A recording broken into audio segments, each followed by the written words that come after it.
pajak itu meskipun tercapai rata-rata melampaui target, ya sesungguhnya lagi-lagi yang menjadi sasaran adalah masyarakat kita. Tanpa ada fasilitas yang diberikan sebenarnya retribusi. Maka sesungguhnya bagaimana teman-teman Pemda ini dalam proyeksi untuk menaikkan PAD tentu harus ada inovasi-inovasi. Utamanya berkaitan dengan bagaimana membuat usaha-usaha layaknya perusahaan. Ya kalau memang targetnya untuk meningkatkan pendapatan, ya harus menyiapkan banyak banyak usaha-usaha pemerintah daerah. Tidak hanya bertumpu pada sektor pajak dan retribusi. Saya rasa itu. Monggo Pak Sam. Oke, mohon izin pimpinan Bapak Ibu anggota dan semuanya yang terhormat. Jadi dari Bapenda. Jadi dari Bapenda ini ada 3 usulan revisi pajak, yaitu pertama pajak air tanah, kemudian pajak atas jasa kesenian PBJT atas kesenian, maaf 2. Jadi dua-duanya terkait dengan tarif. Jadi kondisi yang berlaku saat ini, jadi di Bapenda itu setiap hari hampir menerima permintaan keberatan atas PBJT air tanah. Jadi minta intinya penurunan tarif. Permasalahannya adalah penetapan harga dasar air yang mengacu pada Pergub yang dikeluarkan oleh Kementerian SDM. Jadi harga dasar airnya berubah, itu naik secara umum bisa naik sampai 800%. Tadinya orang bayar 100.000, sekarang udah 1 juta lebih. Nah itu. Nah, Pergub kita itu bisa memberikan keringanan untuk pembayaran pajak ini kurang lebih maksimum sampai dengan 50%-nya. Nah, kalau 50% artinya kalau tarif yang kami usulkan ini dari tarif 20% menjadi tarif 10%. Ya, jadi tarif 10%, sehingga asumsinya nanti dengan adanya perubahan ini secara tidak langsung perubahan tarif ini dari 20 menjadi 10, orang nggak akan lagi minta keringanan, kurang lebih semacam itu. Itu yang dari air tanah. Kemudian dari yang berikutnya terkait dengan pajak kesenian dan hiburan tertentu. Ini terutama terkait dengan karaoke ini Pak. Karaoke ini sebagaimana kita ketahui saat ini banyak karaoke yang istilahnya sudah beralih fungsi. Banyak karaoke itu sudah mereka menyatakan tidak beroperasi. Kami kemarin ketemu sama Ketua PHRI Pak Jairnal, beliaunya menyampaikan Pak, karaoke ini nggak berfungsi. Jadi dia dianggap sebagai fasilitas. Loh, saya tanya kenapa? Nggak ada, pajaknya terlalu tinggi, salah satu alasannya itu. Kemudian secara tidak langsung kami tidak bisa mengenakan adanya pajak, ya, jadi nggak ada pelayanan untuk karaoke. Jadi sama apa ini ya, dijadikan beralih ke restonya. Jadi kalau dulu kami bisa dapat 2 pajak hiburan PBJT karaoke-nya, bisa juga dapat restonya, tapi karena dianggap tarif ini terlalu tinggi, mau tidak mau seakan-akan karaoke-nya mati dia. Jadi yang dihidupkan adalah pajak restonya. Padahal kita memang belum sampai, namun saya belum mencoba beneran.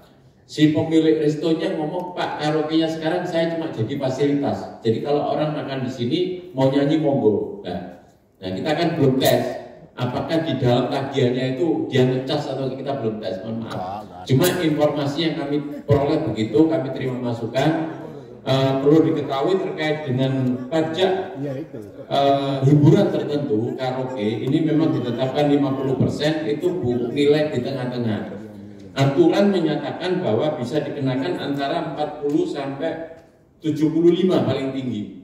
Jadi pada saat kita menetapkan 50 itu istilahnya kita ngambil garis tengah. Di Perda perubahan ini kita usulkan tarif paling rendah 40%. dua hal itu yang terkait dengan usulan perubahan dari Bapenda. Jadi 2 tarif air tanah sama PBJT hiburan tertentu. Begitu Pak, terima kasih. Oke, terima kasih. Jadi ada 2 ya yang diajukan perubahan. Tidak menutup kemungkinan juga, misalnya kita ada masukan dari masyarakat, kok besaran tarif pajak ini ada tinggi di luar 2 yang diusulkan itu kan bisa saja berubah nanti sesuai dengan pembahasan. Bisa. Ya, nggak betul. Saya tambahkan lagi Pak. Kemarin salah satu hasil evaluasi, jadi dari Kemendagri itu menyatakan kita PBB itu punya 3 skema tarif Pak. Tarif. Tapi dari Kemendagri dia menginginkan adanya single tarif. Ya, kenapa kita menetapkan 3 skema tarif? Itu kita menyasar kelompok masyarakat Pak. Ya, jadi kelompok masyarakat ada berapa level? Ada kita klasifikasi menjadi 3, ada 0,1, 0,2, 0,3. Nah, harapannya Kemendagri untuk ini ditetapkan saja menjadi 1 tarif. Itu muatan nanti di hasil evaluasinya itu. Kami sudah melakukan proses perhitungan itu Pak, melakukan proses perhitungan. Cuma ya memang ditaruh di atas. Kalau kita tarik tarif yang tinggi, secara otomatis masyarakat akan keberatan. Ya, tapi belum tentu juga PAD-nya juga akan tercapai. Karena pada dasarnya sampai dengan saat ini hasil evaluasi kami menunjukkan realisasi capaian PBB kita itu cuma berkisar di angka 70-75% capaiannya dari baku yang dikeluarkan. Jadi baku kita keluarkan yang kita keluarkan itu maksimum 70-75%. Realisasi capaiannya memang kelihatan 100% lebih Pak, tapi itu sebenarnya kena dari denda plus dendanya. Jadi kalau misalnya kita pasang baku 60%, ya itu dapatnya ya sekitar 70-80% dari itu. Sisanya yang lebihnya taruhnya lebih 25M itu lebihnya banyakkan dari denda. Itu kondisi real yang saat ini terjadi.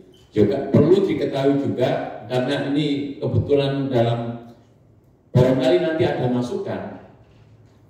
Baku PBB kita itu sebenarnya 177 miliar. Baku PBB kita 177 miliar. Kemana sisanya yang 117 miliar? 117 miliar itu adalah stimulus.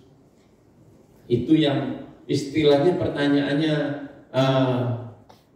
ya saya baru tahu detailnya itu kurang lebih 2 bulan ini.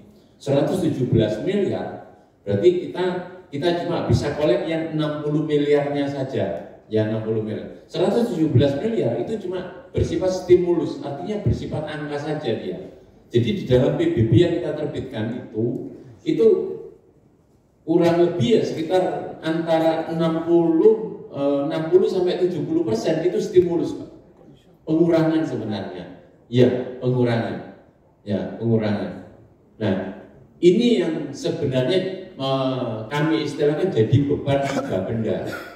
Stimulus ini adalah tinggalan dari dulu, dari awal KPP Pratama. Ada peralihan PBB P2 dulu zamannya KPP Pratama PBB ditangani dialihkan ke Pemda menjadi PBB P2 Pedesaan dan Perkotaan. Itu istilahnya memang stimulus. Posisi terakhir sampai dengan 2024 sebelum perubahan NJOP, sisanya itu tinggal 39 kalau nggak salah, 39M stimulusnya. Kita kurangi setiap tahun 10.000, kadang 20.000. Jadi orang naiknya nggak terasa, naiknya PBB. Tapi 2024 kemarin begitu ada perubahan NJOP, angkanya langsung melonjak tinggi sekali. Ya. Jadi istilahnya kami kemarin tinggal tersisa 39 miliar stimulus yang berasal dari peralihan dari KPP Pratama, akhirnya membengkak lagi menjadi 100 miliar untuk mempertahankan nilai pembayaran. Nah ini memang agak riskan. Artinya kalau saya dari pendapatan, ya maunya kita lepas semua, dapatnya 177 miliar. Tapi itu nanti akan menimbulkan goncangan, naiknya akan kelihatan tinggi sekali. Ya mungkin salah satu muatannya itu Pak. Nanti kalau ada usulan-usulan monggo kita bahas terkait dengan itu. Terima kasih. Ya, terima kasih.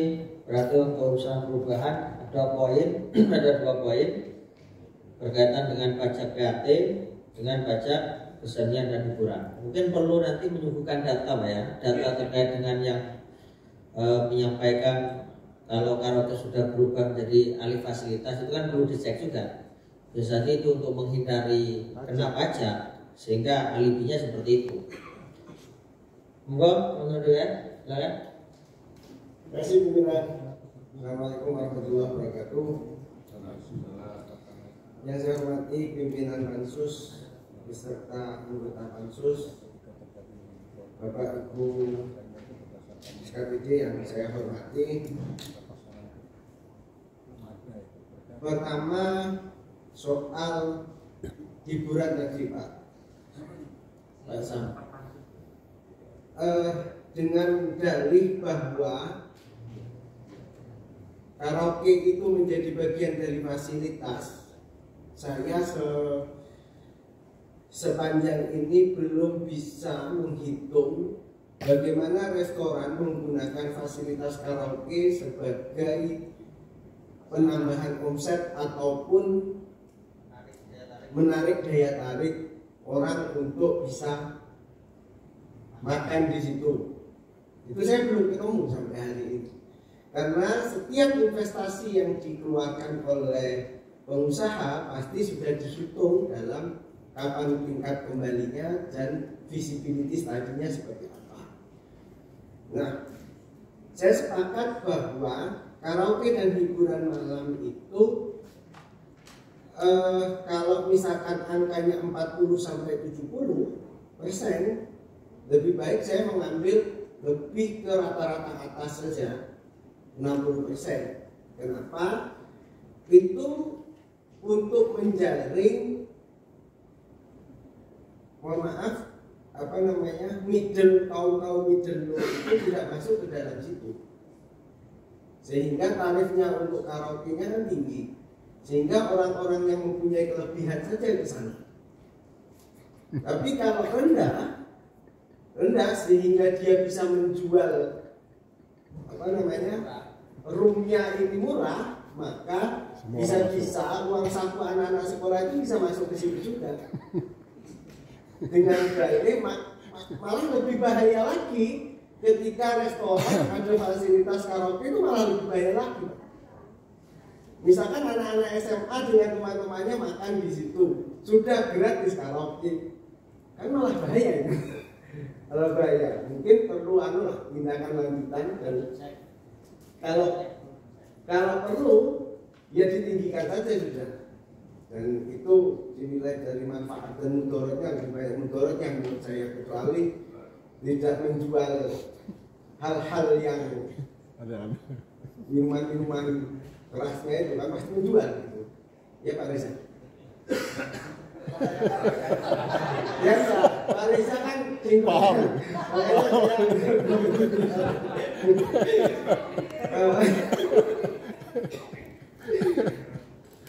PBB ini memang hari ini Pak. Hari ini tinggi sekali dan hari ini rumah-rumah warga itu sudah tidak ada di bawah lagi 200, sudah tidak ada. Hampir semua di atas 200 juta. Kalau di bawah 200 juta kan masih 0,05. Tapi kan kalau sudah di atas 200 juta sampai 1 miliar, itu kan sudah 0,1.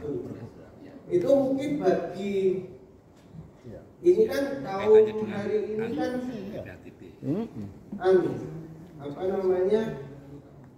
yang mendekati bawah ambang 200 juta, misalnya 201 juta, itu kan sudah kena 0,1. Itu mungkin perlu evaluasi di situ Pak. Mungkin langsung aja diangkat di 0,05 saja juga. Kecuali yang 1 miliar ke atas. 1 miliar ke atas katakan di situ 0,1, berarti pajaknya itu kan 1 juta setahun. PBB-nya masih masuk akal. Nah, yang terakhir Pak, memang ini NJOP ini juga mempengaruhi investasi juga. Ketika orang mau beli aset di Banyuwangi sehingga NJOP-nya tinggi, maka takut mau investasi, kecuali seperti Ijen. Ijen kenapa hari ini banyak warung, banyak restoran, banyak tempat wisata? Karena Banyuwangi berhasil menciptakan ekosistem, menciptakan iklim yang memang benar-benar di situ layak dan patut untuk investasi dibuka usaha. Kan ada triggernya, ada pengungkitnya, ada marketingnya, sehingga wilayah di situ secara tidak langsung bisa menaikkan NJOP secara organik. Nilai jual tanahnya secara organik. Nah, yang PBJT soal makanan dan minuman, di sini untuk nilai omset tidak melebihi 5 juta per bulan dikenakan. Ya, dikenakan. Nah, saya tadi sempat menghitung, ketika omsetnya 5 juta per bulan, berarti ini penghasilannya kalau labanya 10% sampai 20%, berarti ini cuma 1 juta per bulan. Dan itu sudah tidak masuk akal untuk hari ini. Kan tidak mungkin orang berusaha dengan hasil 1 juta, kan tidak mungkin. Itu bukan lagi kelas UMKM. Itu kelasnya mikro sekali gitu. Mikro banget. Nah, hari ini yang UMKM itu kalau saya hitung, Pak, kalau saya hitung memang benar-benar kita concernnya, Bupati concern kepada UMKM, di 3 pengungkit itu salah satunya ada UMKM, maka kami berharap omsetnya harus di atas 15 juta baru kena.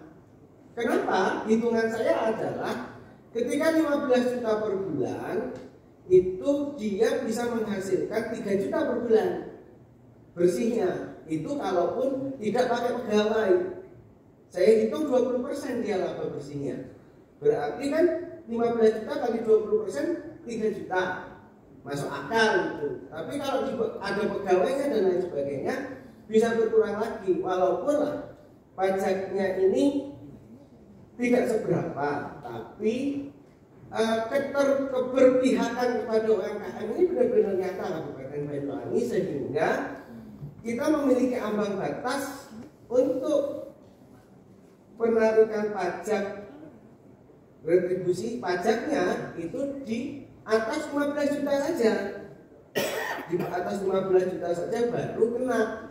Karena ini memang isu yang seksi Pak untuk digodok. Kayak kemarin malam ya kena 20%. Ya kita tidak ingin lah Banyuwangi seperti itu. Kita ingin menjaga memang benar-benar concernnya kepada UMKM. Jadi, dan untuk soal pajak ini Pak, pajak retribusi, tiang-tiang yang hari ini listrik, tiang listrik terus diisi hotspot, wifi, terus apa itu PU yang tahu itu. PU ya. Rekomendasinya PU. Ya, itu menurut saya Pak, terlalu liar hari ini. Hari ini sudah terlalu liar itu. Dan di depan rumah saya itu tidak bisa Pak dilewati bis Pak. Rumah saya, masuk ke rumah saya itu tidak bisa dilewati bis. Kenapa? Karena kabelnya sudah berserakan, ya kalau rapi Pak. Terus sudah rapi sekali sudah Pak. Itu Pak, maksud saya itu butuh tindakan lah itu Pak. Dan saya belum membaca bagaimana pajak dan retribusinya untuk untuk Kabupaten Banyuwangi, sedangkan Kabupaten Banyuwangi kemarin waktu Wakil Presiden datang dinilai bersih, Pak. Bersih di bawah, tapi lihat setengah ke atas ini kotor, kan sama saja. Tidak rapi, tidak apa gitu kan ya, sama saja, Pak. Maka ini penting, Pak. Penting sekali penertiban, baik retribusinya juga penting. Jangan-jangan dia sudah mengotori pandangan kita tapi tidak ada kontribusi kepada Banyuwangi, dan juga sama saja. Yang itu, Pak, mungkin Pak, cukup pimpinan. Terima kasih. Assalamualaikum warahmatullahi wabarakatuh. Ya, terima kasih atas masukan usulan berkaitan dengan perubahan beberapa tarif yang dilakukan, yang pada prinsipnya tadi di Bapenda itu hanya 2 yang diajukan perubahan, dan itu perubahannya menurun bukan meningkat. Kalau PAT yang diharapkan 20 menjadi 10%, 50%-nya. Kemudian untuk pajak kesenian dan hiburan, karena rate-nya antara 40 sampai 75, diambil di rata-rata 50. Cuman untuk Mas Harfi mintanya 60, karena bagaimana tingkat middle ini biar tidak bisa menjangkau ke situ, khusus orang-orang yang kalangan menengah ke atas saja. Yang selanjutnya berkaitan dengan omset UMKM, ini juga menjadi penting, karena kalau kemudian yang menjadi tajaran sasaran target pajak dengan omset 5 juta dalam 1 bulan, berarti rasionalisasinya kalau diambil 20% ya hanya berapa keuntungannya? 1 juta. Kalau 10% hanya di angka 500.000 per bulan. Maka itu usaha yang sangat mikro sekali, dan itu pengembangan terkait dengan orientasi perubahan sektor pajak di makan minum. Kemudian urusan NJOP. Ini baru, Pak. NJOP ini memang ketika awal-awal diberlakukan kenaikan NJOP ini banyak yang protes, utamanya teman-teman yang di notaris juga, cuma nggak berani. Ada NJOP yang naiknya drastis. Di awal 36.000 per meter, tahu-tahu naik di angka 336.000 per meter. Sehingga logikanya ketika ada BPHTB ini tidak ketemu, belinya hanya di angka 1 miliar, ternyata setelah dionetkan di angka 5 miliar lebih, dan pajaknya dulu tinggi. Maka ini betul kalau pemerintah daerah itu, pemerintah fungsinya untuk menjadi trigger, menjadi pemantik bagaimana suasana ya baik urusan ekonomi maupun urusan sosial menjadi penggerak, sehingga menaikkan NJOP itu tidak ujuk-ujuk, tidak ada sesuatu yang menjadi daya tarik. Seperti di Ijen itu dulu kan tidak berharga, tapi ketika ada Blue Fire, ketika kemudian banyak berdiri homestay dan seterusnya, sehingga dengan sendirinya naik, dan itu layak. Dan ada waktunya kan untuk kenaikan NJOP minimal berapa 5 tahun sekali. Nah sementara waktu itu Banyuwangi menaikkan tahun-tahun naik setelah beberapa tahun, hampir 10 tahun tidak naik, tahun-tahun dinaikkan tinggi, dan ini kaget ke masyarakat. Maka salah siapa ini? Ya salah pemerintah, sudah dikasih batas waktu 5 tahun naik, atau ujuk-ujuk naiknya juga signifikan, tidak bertahap. Ini juga menjadi konsen pembahasan kita nanti. Karena teman-teman yang hadir ini hanya 3 sedikit, dan tentu ya kualitas pemikirannya itu kan semakin sedikit, sehingga nanti harapan kami dari beberapa usulan yang tadi sudah disampaikan itu menjadi kajian kita bersama. Yang jelas poin pentingnya dari Bapenda ada 2 objek yang akan diturunkan. Pertama PAT, yang kedua pajak kesenian dan hiburan. Tapi berbeda halnya dengan usulan dari teman-teman anggota tadi itu. Bagaimana kalau untuk pajak hiburan ya bisa dinaikkan agar supaya kelas orang yang pengen ke karaokean itu ya kelas middle ke atas, tidak middle ke bawah. Semakin diturunkan ya semakin kemudian ya memberikan ruang bagi mereka yang tidak terlalu berduit yang bisa masuk. Memang logikanya tidak ketemu kalau menyiapkan warung makan kemudian fasilitasnya karaoke ini tidak ketemu. Apalagi karaoke yang memang sudah didesain seperti ruang karaoke. Ya, ini perlu didatakan. Tidak hanya serta-merta percaya ini menjadi fasilitas tempat makan, kan begitu. Maka kita butuh coba data-data. Kalau perlu juga kita undang nanti sebagai public hearing ya. Setelah kita semua sepakat, mana pelaku-pelaku kesenian, pelaku-pelaku usaha. Yang jelas kalau tarifnya turun mungkin tidak perlu. Tapi yang sulit ini kan ketika naik yang itu akan menjadi gejolak. Saya rasa itu mungkin ya. Jadi yang dari Bapenda berkaitan dengan dua objek perubahan tadi itu. Terus saya silakan. Berapa 2010 Pak? Ya. Assalamualaikum warahmatullahi wabarakatuh. Terima kasih pimpinan yang terhormat pimpinan. Oh, tentang pedoman pelaksanaan peraturan daerah. Ngomong ini Pak Sam, saya tanya PBB tadi Pak Sam. PBB dengan target yang sudah tertulis ya Pak ya, tapi hasilnya tidak tercapai ya. PBB. Ya, ini Pak, ada sedikit cerita ya, ini pengalaman juga. PBB yang setiap tahun ya Pak ya, khususnya di desa ya, itu kan dikirim kiter-kiter yang warna oranye itu ya Pak. Iya, biasanya kita tuh mungkin bisa jadi salah. Tugas, Pak. Salah. Nah, tugas dengan enaknya tulis lunas gitu. Mira, itu terjadi sama saya juga. Waktu itu saya asal dikirim Pak RT, saya titip, ditulislah lunas sama Pak RT. Berapa tahun kemudian saya bayar sendiri ke Bank Jatim. Kok ada tagihan denda dengan beberapa tahun itu yang belum terbayar. Akhirnya saya ke Pak RT lah ya, Pak RT, terus dia mungkin ke desa gitu mempertanyakan. Di Bank Jatim itu pun saya diinginkan untuk bayar dengan denda dan berapa tahun yang ada bolong. Itu pun bolong-bolongnya itu nggak jendrek Pak, ada beberapa ada bayar, terus ini ada berarti bolong-bolong. Padahal saya tiap tahun tuh bayar dengan ada bukti yang tulisannya Pak RT dan tulisan lunas tanda tangannya dia itu. Nah, dari Bank Jatim itu ada denda, tapi kita bisa membayar tahun itu kok Pak, tahun yang kita inginkan, gitu kan? Nah dari situ berarti kan ada banyak bocoran ya, istilahnya ya. Kita dari apalagi masyarakat desa kan nggak terlalu ngecek gitu ya. Mungkin pas ada momen-momen tertentu, mungkin dia mau jual rumah atau apa, pas ngurusin itu aja dia harus bayar BBB. Dan kalau saya hitung-hitung apa? Saya cek contoh lagi ada yang lain, akhirnya dari kasus saya itu saya ngecek lah beberapa teman, ternyata kayak gitu juga karena mereka udah bayar ke KRT-nya lah ya atau petugas yang lain itu udah nggak terbayarkan Pak.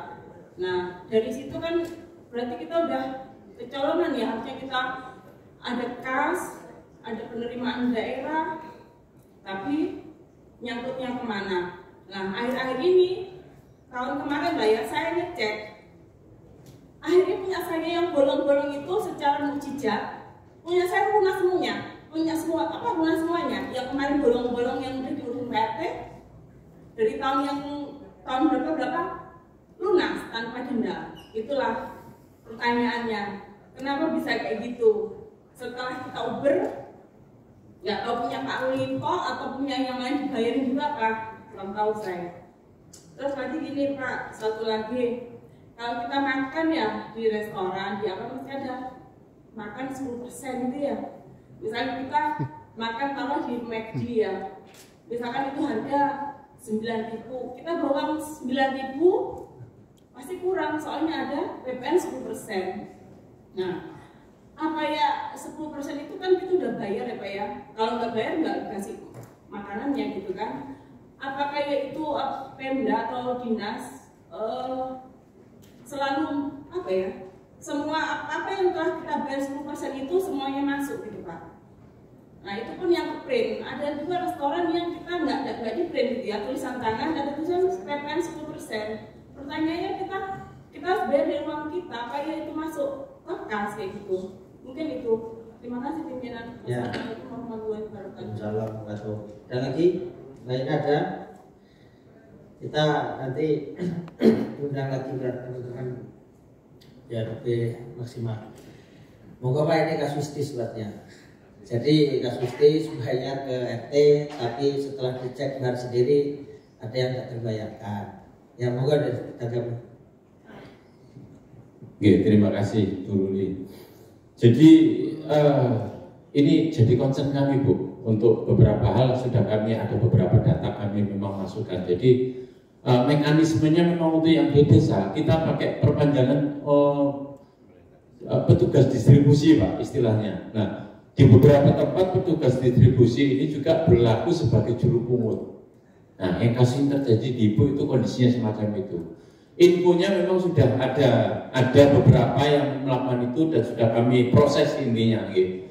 Sudah, tapi tidak menutup kemungkinan di lain tempat itu juga terjadi. Ini sedang akan kami coba akan perubahan metode caranya Bu. Ya, karena kondisi semacam ini nggak berlaku di sini Bu. Di mana aja, di semua kabupaten. Rumah saya di Sidoarjo juga gitu. Perasaan saya dulu pernah bayar PBB gitu, lewat kecamatan, lewat desa. Begitu saya mau jual balik nama, tagihannya banyak sekali, bingung loh. Kemana dulu PBB saya yang saya titipkan ke desa itu? Gak masuk. Sama saja Pak. Iya, bocor intinya. Nah ini yang mungkin metode yang akan kita rubah. Ngapunten, PBB di Banyuwangi itu ada 900 pipil lembar. 900, hampir 1 juta. Iya Pak. Totalnya uang yang itu tadi Pak, yang kalau yang 900 itu bukan 1 juta. Kalau tanpa pengurangan 1,7. Okay. Tapi setelah adanya stimulus ya 60 M Pak cuman Pak. Iya 60 M. Stimulus Pak. Iya keringanan. Ya itu nanti akan kita kikis. Terkait itu nanti jadi masukan kami Bu. Kami akan ubah mekanisme sama metodenya. Memang kita bayari mereka untuk distribusi dan ya itu kelemahannya kalau semuanya masih pakai tunai. Ya, sebenarnya jalur pembayaran, channel pembayaran sudah kita siapkan. Masyarakat bisa langsung bayar lewat Topet, lewat Alfamart, Indomart, nggak usah lewat petugas desa, langsung bisa, langsung. Iya, banyak jalan. Cuma karena kebiasaannya di desa kan masih titip, itu yang menjadi permasalahan.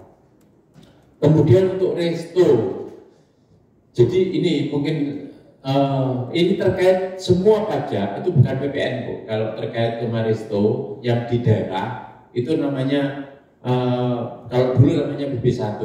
Nah sekarang kena dia pajak resto daerah, ini bukan PPN. Kalau dia bayar pajak resto masuknya ke Kasda Bu. Pasti masuk ke Kasda. Dan nggak ada pajak yang lain, cuma pajak resto. Dan 10% itu pasti masuk ke Kasda. Kalau dia taat, ya. Kalau dia taat, kalau dia tidak taat, itu namanya penggelapan. Ada beberapa yang kami detek yang melakukan itu. Nah, di Banyuwangi, insya Allah nanti sebentar lagi akan kami lakukan proses penegakan. Kami detek beberapa ini nakal, penggelapan, kami akan proses. Ya, kami akan proses. Kalau untuk mendeteksi apakah itu masuk atau tidak, kita sudah punya alat Bu, namanya tax mapper. Tax mapper itu sponsor dari Bank Jatim. Ya, aplikasi kita kasih nama si Jakawangi. Nah, itu kedetek dia makan hari ini jual barang kalau dia masukkan di sistem.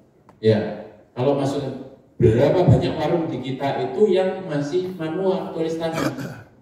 Ya, kalau dia menggunakan sistem itu semuanya kedetek. Dan kami dari kantor bisa melihat.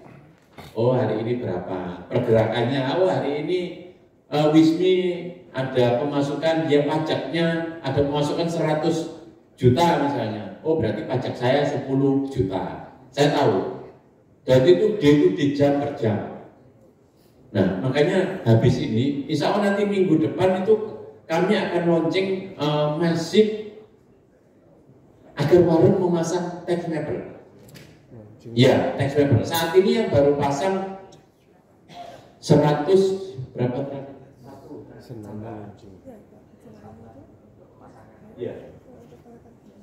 sekitar 140-an, baru 140. Kami siapkan 400 alat. Kami yakin kalau itu terpasang, target itu bisa lewat langsung 16. Dan dia harus tertib. Kalau dia nggak tertib, misalnya nakal, bisa kita kejar. Iya, bisa dicabut izinnya, kita tutup. Nah, dulu kita sudah pengalaman karena alatnya ditinggal. Pengalaman kami, contoh Mbok. Kami kasih contoh. Ini juga menjawab juga Pak Arfi tadi pertanyaan. Bapak tadi kan ngomong 15 juta batasannya ya. Iya 15 juta. Bapak percaya tidak? Warung Boga itu bayar pajaknya cuma 200.000 per bulan. Warung Boga. Sampai ke warung Pecelayu, Pak. Pecelayu sudah di atas 1 juta. Ya, di atas itu. Tapi harusnya dia bukan 1 juta. Iya. Taksiran kami dia minimal di atas 10, Pak. 10. Ya. Apalagi Mbok. Nah, kita enggak, karena dia manual, Pak, dan selama ini kita masih istilahnya enggak tegas penegakan itu. Ya, enggak tegas. Insya Allah ini minggu depan kami akan launching namanya aplikasi Sipundiwangi. Jadi kita kasih perangsang undian. Semua warung yang menggunakan tax mapper akan kita undi. Ya, minggu depan kami akan pasang. Jadi mungkin gerakannya masif semacam itu. Nah, kalau saya nggak sepakat Pak Arfi, memang di Malang itu 15 juta itu dalam kondisi orang Malang sudah lebih dia welcome terhadap pajak ya. Ngapunten di Banyuwangi belum. Makanya kami pasang nilai di atas cuma 5 juta saja. 5 juta itu asumsinya dia setornya ya 500.000. Loh, yang setor 200-300.000 di kita itu masih banyak. Warung Boga, warung biru. Bapak sekali makan di warung biru 2 orang habis berapa? Iya, nggak mungkin Pak. Dan itu kondisinya ada di Banyuwangi. Makanya kami nggak, kita belum seperti Malang. Ya pasang aja sudah 500. Dan itu pun kemarin hasil evaluasi dari Mendagri yang lama tetap 200 Pak. Ya, tetap 200. Artinya kalau dia memang omsetnya di bawah 2 juta sebulan, ya semua nggak usah bayar pajak. Tapi kalau di atas 2 juta bayar pajak. Ya, kalau sekarang yang baru wajib pajak baru kita kasih batasan 5 juta. Jadi kalau kita naikkan 15 juta tambah hilang semua nanti Pak.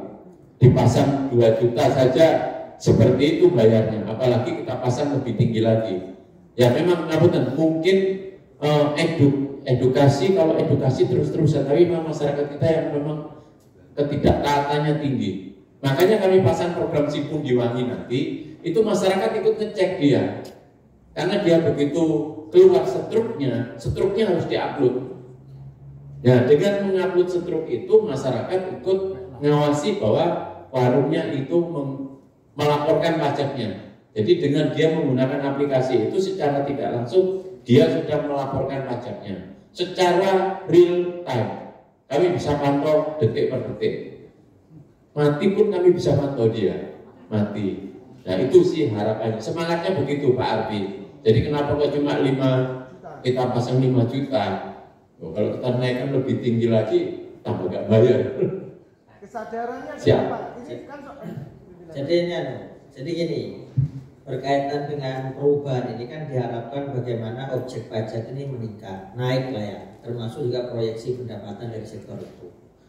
Nah, kalau kemudian ada tadi rencana Pundiwangi memberikan undian yang membuat semangat orang-orang sadar kan pentingnya membayar pajak, ini kan agar suara meningkat. Laki-laki itu juga tidak menjadi tidak menjadi acuan juga.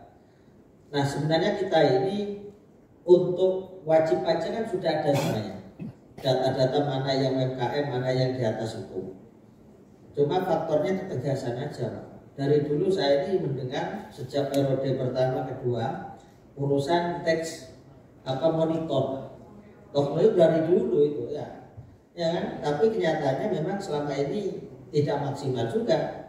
Dan tentu ketegasan itu dibutuhkan dari pemerintah daerah. Ketika misalnya tidak tertib bayar pajak, ya sudah, apa konsekuensinya? Apalagi usaha-usaha yang menengah ke atas itu, yang estimasi kita misalnya tidak di bawah masih di atas 1 juta misalnya. Kayak tadi misalnya Pecelayu 1 bulan 1 juta, padahal analisa dari teman-teman bisa 10 juta.